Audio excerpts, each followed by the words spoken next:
Welcome to another edition of Don Hammond's Arlington Weekly News.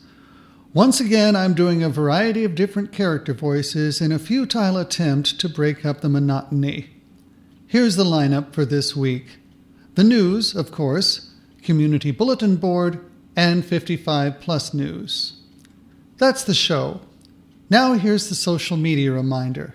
You can watch us on YouTube at Arlington Weekly News and the number 1, also on Facebook, and you can listen on the radio at WERA 96.7 FM.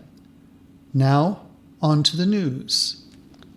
As of Sunday evening, November 22nd, reports show the number of confirmed COVID-19 cases in Arlington had exceeded 5,700. Regular viewers and listeners will note the intensified increase in our reported case numbers. How intensified? Here is some recent history from our earlier broadcast dates. For September 24th, the case count was over 3,800. A week later, on October 1st, it was over 3,900, an increase of about 100 cases. For October 8th, the count was over 4,000, another 100 case increase. For October 15th, the count was over 4,100. For October 22nd, the count was over 4,300, which was an increase of 200 cases. On October 29th, the count was over 4,500, another 200 cases or so. November 5th showed over 4,600, which was an increase of around 100. There was some hope for that. However, on November 12th, the count rose to over 5,000, which would be an increase of around 400 cases. On November 19th, the count was over 5,200. And most recently, as we said, the count is over 5,700.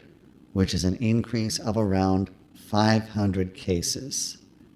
That is what we mean by intensified increase. Meanwhile, 2 weeks ago, we promised Arlington's final results from the election on November 3rd. This was because Arlington's election results were supposed to be officially certified on November 16th. The State Department of Elections website has finally provided official results, despite a posting on that very same website that says results are incomplete. Here, finally, are the official results. For President and Vice President, Joseph R. Biden, Democratic Party, had 105,344 votes in Arlington, for a percentage of 80.6. Donald J. Trump, Republican, had 22,318 votes, or 17.08%. Joe Jorgensen, Libertarian, had 1,836 votes, or 1.4%. And there were some write-ins, 1,201, which was 0.92%. For the United States Senate, Mark R. Warner of the Democratic Party received 102,880 votes, or 79.37%. Daniel M. Gade, Republican, received 26,590 votes, for 20.51%. Write-ins came to 154 votes, or 0.12%. For the House of Representatives, Donald S. Byer Jr., Democratic Party, received 101,981 votes, or 78.95%. Jeff A. Jordan, Republican Party, received 26,904 votes, or 20.83%. Write-ins got 284 votes, or 0.12%. For the county board, Libby T. Garvey received 82,007 votes, which was 71.37%. Audrey R. Clement received 30,843 votes, or 26.84%, and write-ins got 2,050 votes, or 1.78%. There were 2 openings for membership on the school board. David Marcus Priddy got 66,815 votes, or 35.74%. Christina I. Diaz-Torres got 80,567 votes, or 43.09%. S. Simone Walker received 36,058 votes, or 19.28%, and write-ins got 3,536 votes, or 1.89%. There were also 2 constitutional amendments. The first one, involving redistricting, received a yes vote of 55,528, or 45.01%, and no votes of 67,484, or 54.99%. The second constitutional amendment, involving a tax break for disabled veterans, received 101,933 yes votes, or 81.47%, and 23,182 no votes, or 18.53%.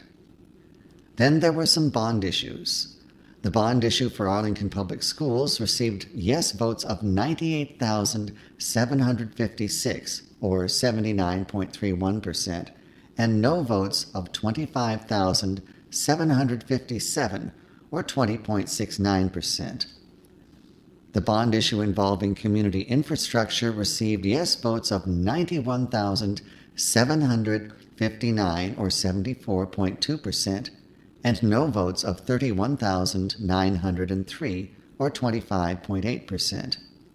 The bond issue for local parks and recreation received yes votes of 101,602 votes, or 81.37%, and no votes of 23,267, or 18.63%. The bond issue for Metro and Transportation received yes votes of 98,730, or 79.32%, and no votes of 25,740, or 20.68%.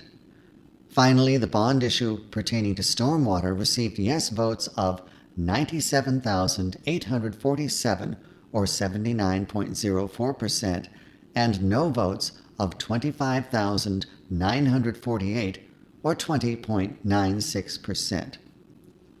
Alert viewers who have calculators may notice that the vote totals varied.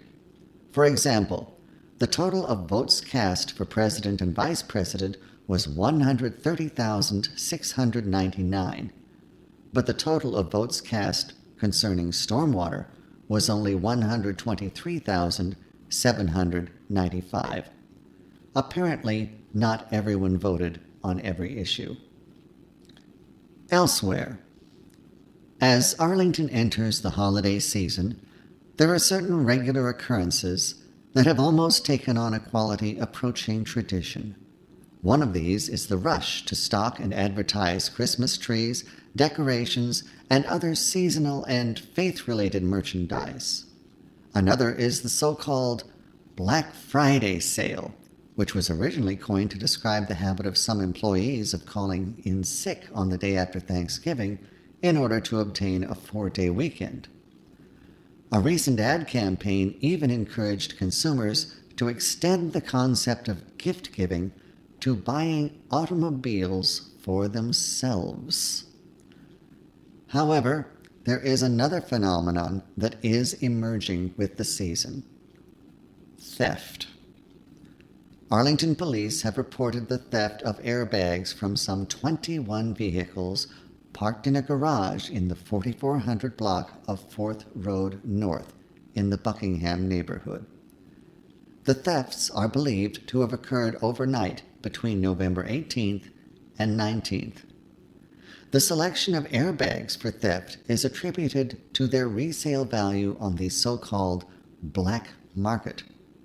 For the victims, a different kind of Black Friday has come a little early this year. COVID fatigue notwithstanding, Arlington County has just issued a new press release, which we will read verbatim. Between November 3rd, 2020 and November 16th, 2020, Arlington County interviewed 539 residents who were diagnosed with COVID-19 cases. Of those cases, 33% reported contact with a known case. 21% had that contact with a known case at home. 12% with a known case in the community. In addition, public health staff identified sites outside of their homes where cases may have been exposed.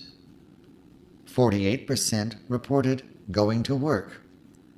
38% reported going to one or more restaurants. 12% reported going to a gathering, like a wedding, a funeral, or party. 17% reported traveling out of the District of Columbia, Maryland, and Virginia area. 7% reported going to a gym.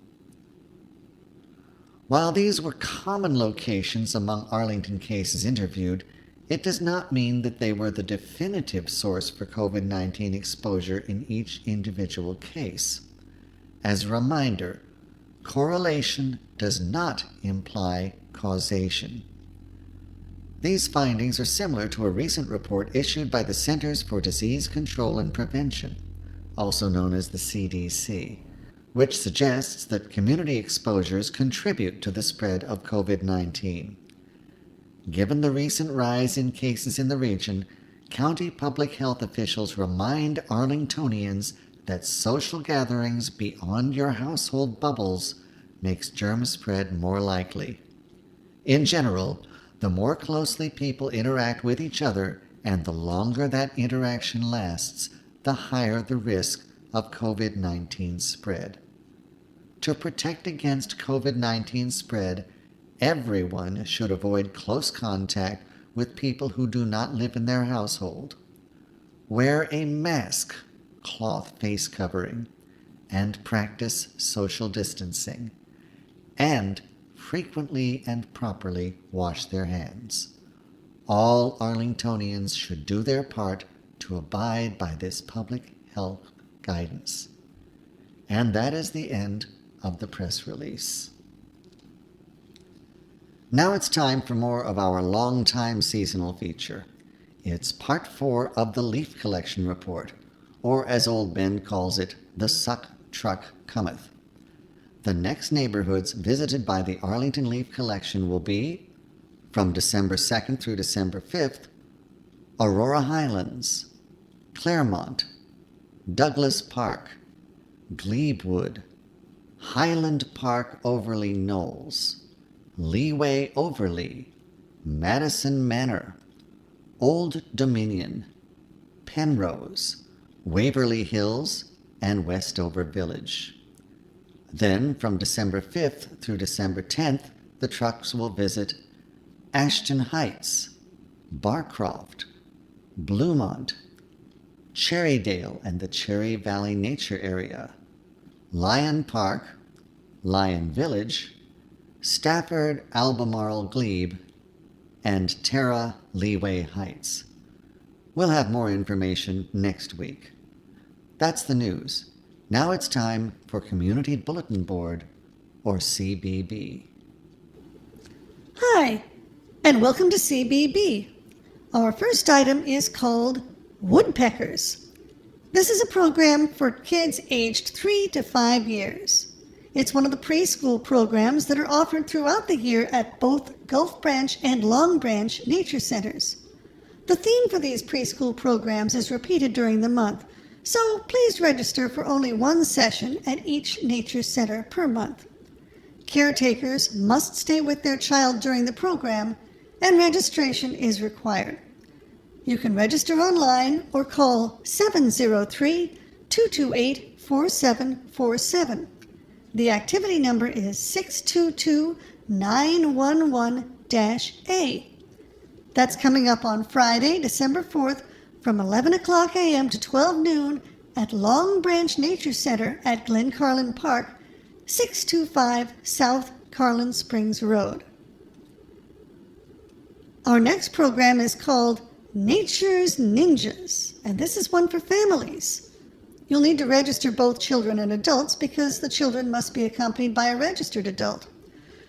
Join up to celebrate International Ninja Day. You'll learn about some of the sneakiest animals in Arlington and decorate some of your own masks to take home. For information, just call 703-228-3403. You can register online or call 703-228-4747 and mention activity number 622-851-G. That's on Sunday, December 6th from 10 o'clock to 11 o'clock a.m. at Gulf Branch Nature Center and Park, 3608 North Military Road. Next up, A Tree's Job is Never Done. That's the name of a program geared for children aged 6 to 12. You will need to register both children and adults because the children must be accompanied by a registered adult. Join up as they look into how trees, even when they are dead, are always providing for our environment. You'll hike around and look at the many uses trees have while alive and dead. For information, call 703-228-6535. You can register online or call 703-228-4747. The activity number is 622-921-A. That's coming up on Sunday, December 6th from 11 o'clock to 11:30 a.m. at Long Branch Nature Center at Glen Carlin Park, 625 South Carlin Springs Road. Finally, we have an event for families. Again, you'll want to register children and adults because children must be accompanied by a registered adult. This is because it's a campfire. The whole family is invited to join at the Gulf Branch Fire Ring for lots of fun. This engaging program will be filled with entertaining activities that may include stories, special animal guests, and, of course, s'mores. Now, they have a note here that says, bring your own supplies, please. So I think you'll need to bring the makings for the s'mores. For information, you can call 703-228-3403. You can register online or call 703-228-4747. Activity number 622-851-A. That's coming up on Sunday, December 6th from 4 o'clock to 5 o'clock p.m. at Gulf Branch Nature Center and Park, 3608 North Military Road. Now it's time for 55 Plus News. Howdy. Welcome to 55 Plus News. They say that the art of letter writing is a dwindling practice. However, if you've always loved to write letters and want to rekindle that passion, you can become a pen pal to a high school student from an honors English club. Join up for some interesting conversations between the generations. The activity number is 912-300-01, and it's coming up on Wednesday, December 2nd from 1 o'clock to 2 o'clock p.m. Next up, the story is called It Takes a Village here in Arlington, but this is a little different. This other village movement actually began in Massachusetts in 1999. The Arlington Neighborhood Village Chapter, or ANV, was founded in 2011, to help older adults stay in their homes as they age. ANV volunteers provide extra help with tasks and appointments. Executive Director Wendy Zanker will describe this village concept and explain ways in which to get involved. The activity number is 912-404-01, and it's coming up on Thursday, December 3rd from 2:30 to 3:30 p.m. Now, this next event is about winter hibernation, which sounds like a good idea to me, especially when the walk needs shoveling. However, it turns out that hibernation is more complicated than just a deep sleep for the long winter. Many animals that are thought to be hibernators actually are not. You can join park naturalist Ken Rosenthal to explore the different ways that animals go dormant for the winter and discover what's going on inside their bodies. That's activity number 912-400-02, and it's coming up on Thursday, December 3rd from 6 o'clock to 7:30 p.m. Finally, there's a show and tell event for collectors of Wedgwood. What is Wedgwood? Well, it's a kind of pottery sculpture thing that has a special appeal. Nancy Blaney and Sophie Gwinney of the Wedgwood Society of Washington, D.C. will be the guest speakers. You can feel free to showcase your own Wedgwood collection. That's activity number 912-400-09. That's coming up on Friday, December 4th from 1 o'clock to 2:30 p.m. And it is a virtual program. Well, that's about enough 55 plus news. Let's see what else we got going on. This is another installment of Out and About. I'll call it more construction, a little less obstruction. My exploratory stroll took me along North George Mason Drive to the ramp leading to the Custis Trail. There was a road crew actively working on repaving the street, having previously extended the sidewalk to a width of about 6 feet, including the curb. I'm not sure why this distance was chosen, since 6 feet of walking area is not really wide enough for social distancing. Human beings are three-dimensional, with heads and mouths centered over their torsos, not on extreme opposite sides, so that the breathing of a person whose right foot was on the extreme right of a sidewalk would pass within about 5 feet of a person approaching from the opposite direction, even if both people walked as close to their respective edges as possible.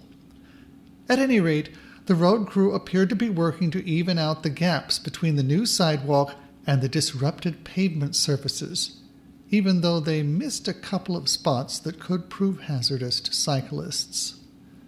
After that, I followed the Custis Trail west. The illuminated George Mason Drive overpass was a familiar sight, as was a discarded beer can. There must be something in beer that induces littering. Approaching St. Anne's School, I discovered a large shoebox by the side of the trail, but it actually contained a third-grade art project that may have fallen off someone's bike. I was able to contact the Montessori school to which the student belonged in order to take in the project and assure a fair grade. Shortly after Harrison Street, the familiar sound barrier was replaced by a different barrier which had a pattern resembling large stones. There was an odd gap between the two barrier types, so I entered it, suspecting that someone had concealed a pot of gold in there. Finding nothing, I concluded that someone else must have gotten there first and taken the gold. It's a matter of simple logic. Around Kensington Street, the barrier's design changed again to a simpler, narrower style. I crossed over at the Kensington Street detour and discovered that the Custis Trail leading to the little roundabout was still blocked. The detour sign referred to a completion time of fall 2020. That may refer to the fact that fall technically lasts until the December solstice just before Christmas.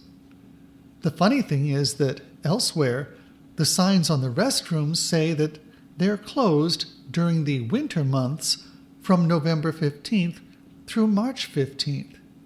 Seasons in Arlington seem to be somewhat subjective. Here's some bonus content for the TV viewers. Let's continue with that out and about trip. During the westward walk along the Custis Trail, I remembered how it looked 2 years ago, before the widening of Interstate 66. It had a wire fence instead of a wall, and there were bushes and trees that created their own kind of buffer. Now those are all gone.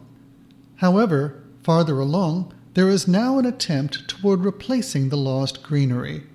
Small saplings have been planted, and some even still bear leaves.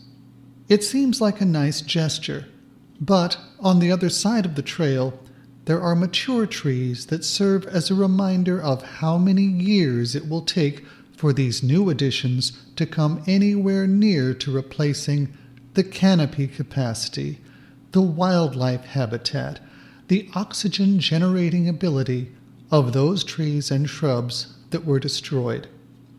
How many years? At least 15 for the fastest-growing tree types. For oak and maple trees, more like 25 to 30 years. This raises another question. What else can happen to the Arlington area in 25 to 30 years? Will this new crop of trees be plowed under to make way for another lane of traffic? Many of us won't be around to find out. Moving along to the little roundabout where the Custis Trail passes under I-66, there is a sadly optimistic sign on the pavement asking cyclists to yield. Farther along, at the W&OD Trail join, there is a sign whose post had been twisted to make the stop sign appear to apply to W&OD traffic instead of those entering from the Custis Trail. As this image shows, it has been partially turned back around. Either way, anyone who waits and watches that intersection will see that the number of cyclists who actually stop at the sign are very few indeed. As for the roundabout itself, the orange cones have been removed, making it less visible in dusky or cloudy weather. Perhaps a statue of Libby Garvey or Mary Tyler Moore would help. It might even get a few cyclists to slow down a bit more. In the nearer term, here is a parting image. It's an Election Day sign, still lying on the ground 3 weeks after it could have any possible use. Ironically, it complains about rushed boundaries. Perhaps those responsible for the sign could have rushed their own cleanup a little bit more. And that concludes our show. We'll be back next week. Meanwhile, be careful, be safe, and be well.